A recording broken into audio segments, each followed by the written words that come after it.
Hi friends, అందరూ ఎలా ఉన్నారు? మా కర్నూలు నుంచి మా చిన్నత్త వచ్చింది. అయితే అత్తతోటి క్రిస్పీ చికెన్ పకోడీ చేపిద్దామని పిలిచాను. మరి ఆమె మాటల్లోనే విందామా? హలో అండి, ఈరోజు మనం చికెన్ పకోడీ క్రిస్పీగా తయారు చేసుకుందాం. ఎలా తయారు చేయాలో చూద్దాం.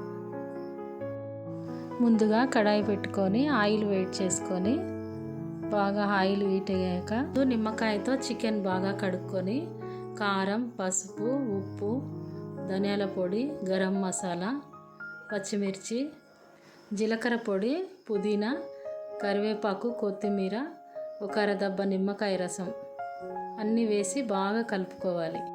ఒక్కొక్క ముక్క తీసుకొని కొన్ని ముక్కలు తీసుకొని సపరేట్గా వేయాలి. మనం సపరేట్గా వేసుకుంటే బాగా క్రిస్పీగా మంచిగా వేగుతాయి. మీడియం ఫ్లేమ్లో పెట్టుకొని బాగా వేయించుకోవాలి. చూడండి ఎంత మంచి కలర్లో ఫ్రై అవుతున్నాయో. అన్ని ముక్కలు ఈవెన్గా ఫ్రై చేసుకుంటూ ఉండాలి. ఇప్పుడు ఫ్రై అయిపోయినాయండి బాగా. ఇప్పుడు ప్యాన్ల నుంచి తీసేసుకుందాం.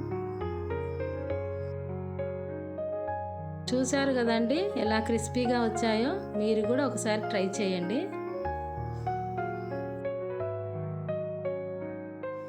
పప్పుచారు లెక్క కానండి, రసం లెక్క కానీ, గట్టిపప్పు లెక్క కానండి, చాలా టేస్టీగా ఉంటాయి.